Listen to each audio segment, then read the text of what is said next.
collection ថ្មីទៀតហើយអ្នកគ្នាគឺជា PR box មកពីខាង Juicy ខាងក្រៅរៀងចាស់តិចជាមួយខាងក្នុងនេះសិគេអូកសែងអ្នកគ្នាបបគេហ្នឹងណាសាច់ខាងក្រៅវិញ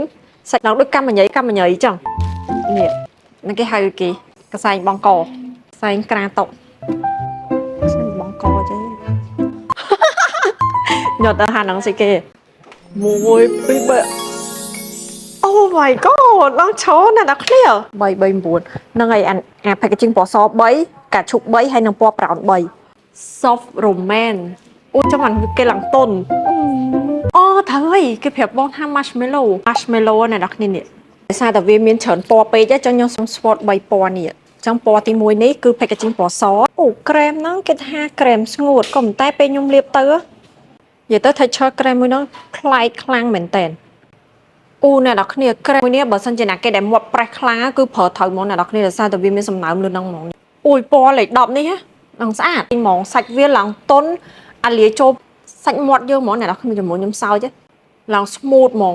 ចាសេរីពណ៌សហ្នឹងគឺជាលក្ខណៈពណ៌ nude អានេះពណ៌លេខ10វាមានទាំងអស់3ខ្ញុំសាកនេះគឺពណ៌លេខ10អានេះផ្កាឈូកអ្នកនរគ្នាលេខ12នេះផ្កាឈូកស្វាយ10 11ហើយនិង12មួយហ្នឹងគេថា transfer proof អ្នកនរគ្នាអ្នកនរគ្នាចាអ្នកនរគ្នាពណ៌ទី2ដែលខ្ញុំ swatch ហ្នឹងគឺពណ៌លេខ37គេជិះពណ៌កាឈូកហ្នឹងពណ៌វាក៏បែបកាឈូកដែរអ្នកនរគ្នា texture ក្រែមហ្នឹងណាដល់និយាយថាម៉េចទេដូចឈ្មោះគេថា marshmallow អញ្ចឹងពេលដល់អ្នកនរគ្នាលាបទៅឡើងទុំចូលប្រមាត់ហ្មងមកសាក់ខ្លួនឯងមកមិនដឹងថា texture ហ្នឹងមិនឬក៏អ្នកនរគ្នាដាក់កំងទិញហ្មងមកនេះគឺជាពណ៌លេខ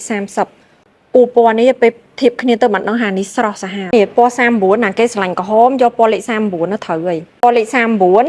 37ហើយជាមួយនឹង30នៅពេលដែលអ្នកគ្នាលាបទៅមានអារម្មណ៍ថាដូចអត់លាបក្រែមហ្មងអាចុងក្រោយគេនេះគឺ packaging ពណ៌ប្រោនអ្នកនរគ្នា